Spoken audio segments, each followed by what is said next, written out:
I think that's the most well-known Salt-N-Pepa song. And neither me or Peppa really understood or liked the song at that time. We were just like, really? Okay.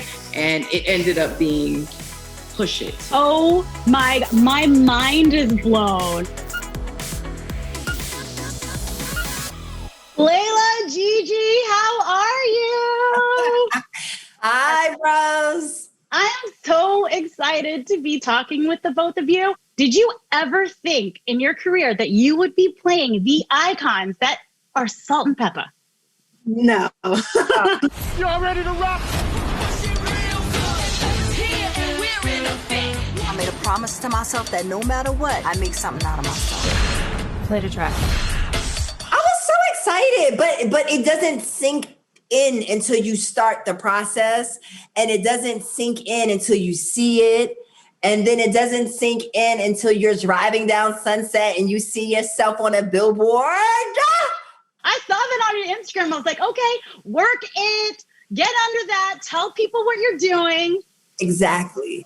When I was watching the movie, every time a song or performance came on, I mean, I was like, okay, I want to get up there and dance with you guys, right? Tell me about the prep that went into this movie. We started dance prep with Christian Vincent here, 6 weeks of dance training, performances. We even had studio time after we got to Toronto, putting everything on its feet and getting to know Cheryl and Sandy and getting into our scripts and working with our director, Mario Van Peebles. It was a lot of hard work and a lot of heart that we put into this process for sure. We were just in company of greats, like the greatest female rappers, like Hollywood legend when it comes to the directors. So we trusted the process from the start. What was that transformation like? When did you get into wardrobe? Like what part of the movie or the process were like, I'm feeling Salt-N-Pepa? There was one moment we had to do photo shoots before we started filming too. So we had to do the covers, and the makeup trailer printed out one of the pictures that was side by side. And I walked in the trailer and I was like, that's us. Wow. Yes. We are spot on, like uncanny, the way that we were able just to embody them for sure. So Layla, there's one scene that I actually wanted to ask you about because you lost your voice. And I wanted to know, how real was that moment? Can I just tell you that you're the first person that picked up on that? So like you get a gold star. When I tell you I was dead ass sick, that's not a game. My voice was gone. And the thing is, I remember the first day, like I kind of like felt it and I was like, this is going to be so good. It's going to like really lend itself to the scene. This is going to be amazing, right? Boom. So the first day of me shooting with the hoarse voice, everybody's like, wow, that's really dope. You really went there. I'm like, yes. Then day 2, they were like, why is your voice still like that? I was like, I don't know. I'm not sure. Day 3, they were like over it. Like, come on, what is this voice doing? I was like, I don't know what's happening. They said, no problem. See you in ADR. So I spent plenty of time working on that in ADR, but I was genuinely sick on that scene. Yeah, because when I was watching the movie, I was like, she's really getting method into this role. What did she, what throat thing did she, how did that happen? Good old cold Toronto. That's how that happened. Good old cold Toronto. Gold star for you, Rose, for noticing that. Like, we're friends. Yes. Listen, so Salt-N-Pepa, they created basically the soundtrack to my childhood, right? And I wanted to know, what were some of the songs that you love from Salt-N-Pepa? Their song for me that will always be relevant is the None of Your Business song. My other song that I always break out into dance and when it comes on my shuffle is Expression. And shooting that music video was amazing. Mud fighting till 4 a.m. Like that video, shooting that video and that song is just, that's one of my top ones for sure. I love Shake Your Thing. It has like this go-go beat. But at the same time, What a Man is such a sexy song at the same time. I just like a little bit of both. I like him when they were like kind of like rough around the edges beginning to when they turned into these beautiful women that had this career that's been here for 35 years. Amazing. Layla, Gigi, I wish we had more time. I want to like groove with you. I want to kick it with you. I want to hang out some more. I'm just going to leave it with this. Virtual hugs. I hope to see you in person soon. Yes, Rose. We're dope. We'll definitely dance. We'll push it one day. Yes, for sure. Absolutely. I am so excited to see you. This is my childhood dreams coming true. Thank you so much. My childhood self would kick me in the butt if I didn't ask you this question. So there are lyrics where you're like, no, the bow-legged one. What's your name? That sounds sexy. My childhood self was like, what was the name? What was so sexy? What was the name that sounded sexy? Was there ever a name? And you know what I thought? I always thought it was Otwani Roberts. I thought it was Twani we were talking about because you remember the rapper on Shoot? Like he's coming this way. Hey, S and the P, you want to get with me smooth, but I'm wicked G. But Quickly. Oh, the hell of it.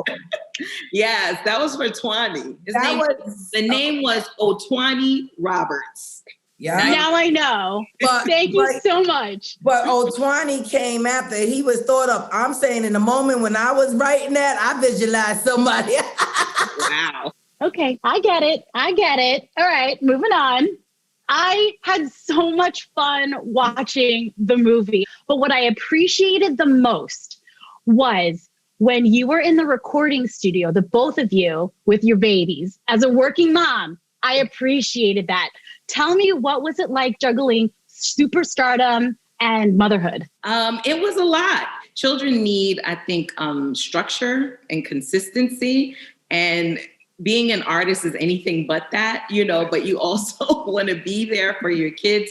So there was a lot of interruption of school and all those things that most kids get to experience. But I feel like our kids got to experience the world from a perspective of being there, traveling to different places and experiencing different cultures. And for me personally, my daughter was like, I don't know, she kind of made the road a happier place for me because I just was so in love when I had her. I really wanted her at the time. So I feel like it looks like it was hard, but it was really her making it easier for me.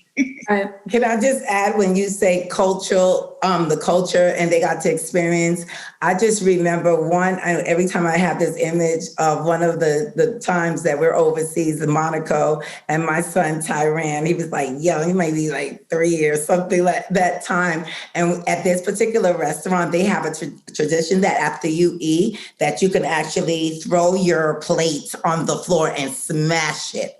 And he was finished and he was like, I could throw that on the phone. I'm like, yes, and it's like, so those are the enjoyments of some of those. So happy to be able to throw some plates. Because I probably wouldn't have been at that restaurant any other time.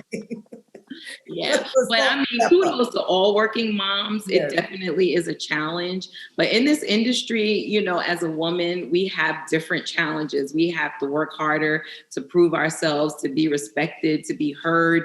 And so when you have a baby, there's something inside of you that's just like, I have to just keep moving forward. I can't make this look like it's going to hold me back. The record company is expecting the same level of commitment, that they've been getting. So you have this mission. Like Pep was pregnant during the Expression video. I was pregnant during the Let's Talk About Sex video. We had to cover it up, so there's a lot more that goes into being a mom and working that men don't have to deal with. And forget about the sickness, because I was a morning sickness. I was like, I almost thought I had another finger for a second. I thought I had 11 fingers. I was growing all kinds of things. I'm telling you. I was spread from here. Yes. So it's a lot that going into keep pushing it and keep going and everything. Speaking of pushing it, there was a part in the movie where Herbie handed you the lyrics, the iconic lyrics, and you read it or in the movie, it's like, ooh, baby. I was like, how real is this? That was real in us not, do we have to do the song? Get in the booth. Yes, it's a hit. All that real. And that was a funny moment came a long way. Ooh, baby, baby, baby, baby. Pick up on I think that's the most well-known Salt-N-Pepa song and the most well-loved Salt-N-Pepa song. And neither me or Peppa really understood or liked the song at that time. We were just like, really? Okay. It's a B-side to Tramp, so we were like, whatever. And it ended up being Push It. Who knew? Oh my mind is blown. I love these inside tidbits. I mean, all of your hits, they are iconic. I can't even order fries without thinking, can I get some fries with that shake booty? Yeah, it would be as the with that thing. I just want to vibe with you guys all night long right now. But thank you so much for those iconic songs. I was so surprised in the movie also to find out that in the beginning, you guys were doing different things, and it seemed like, okay, Herbie says to do this. All right, we'll do it. You put so much confidence in that. Like, how real was that in the beginning? Well, we had a lot of confidence in Herbie. I mean, always kudos to Herbie, who's a co-executive producer. The guy was a genius, and I feel like the chemistry between the three of us, his creativity and me and Peppa's, friendship, as well as us being polar opposites, because in every friendship there's a Salt and there's a Peppa. So every woman could relate to either me or her. But then also on top of that, creatively, the way our voices blended, the tones of our voices, the way we went back and forth with each other on the mic, it was just like the perfect storm to create Salt-N-Pepa. 36 years later, biopic, doing it big. It was meant to be. I had so many favorite songs. I couldn't wait for them to appear in the movie. What are some favorite songs or even lyrics to perform that you can't wait to get to? Shoot. Your favorite karaoke song, and it's our favorite karaoke song. It is our favorite. It is. So when you're not Salt-N-Pepa and you are Cheryl and Sandra, are there any hidden talents or hobbies that we don't know of? There's one side of me that is heavily, and that is like the spiritual realm side. Like, you know how there is the paranormal? So I have the Peppa normal activity. So I'm like, everyone knows that about me. I'm always like spiritual, the realm, the this, the surviving, talking about the afterlife type of thing. So that's something that's a passionate seeking thing about me. Cooking is becoming a passion for me because I just went plant-based a few months ago. So I'm discovering all these new ways of cooking. So I'm like always in the kitchen trying to figure out how I can make a vegetable dish taste like meat some kind of way without eating over processed foods. So that's a passion of mine at the moment. I could talk about food all day. That's what I'm saying. I'm like, ooh. But there was a part in the movie where you first heard your song on the radio for the very first time, and you got out of the car and you were shouting. Did that really happen? I want to hear it from the both of you, what that moment was like.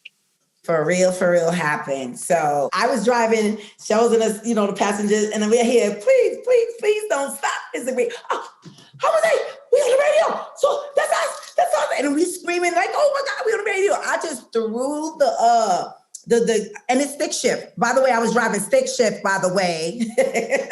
So at the time, I threw it in, in park and everything, jumped out the car, yelling on the boulevard. It was like a liquor store, everything over there. It was like, we on the radio. Turn on the radio. We on the radio. I mean, jumping on the car. It was so real. Like, I couldn't believe to hear it. And Salt was like, first she was like, get in the car. Like, her face was like, on the boulevard. It was so funny. It was priceless. I remember that moment. Yes, it was one of the greatest moments I can remember in our whole career. I would almost put it up there with the Grammy, which I know is kind of like, really, with a Grammy? But the excitement, because we were two female rappers, unknown, it was kind of unheard of to get a spot on the radio. And Herbie knew the DJ, Marley Marl, and he finessed that position. And we had waited week after week. We tuned in to see, and it was like, oh, not this week. And so when the week that, like Pep said, we're driving and you hear your voice on the radio, back then was everything, and something we did not take lightly. It was like amazing. I wish we had more time, but we don't. So we're going to have to wrap it up. But thank you so much for everything, not just these 15 minutes, but for everything that you have done for music. I'm just so starstruck and thankful. Thank you. Virtual hug. I know we did it at the same time. To get the most out of life, you gotta push for it. Push away fear. Push away boundaries. Push yourself and push each other. No matter what life throws your way, just keep pushing like we did.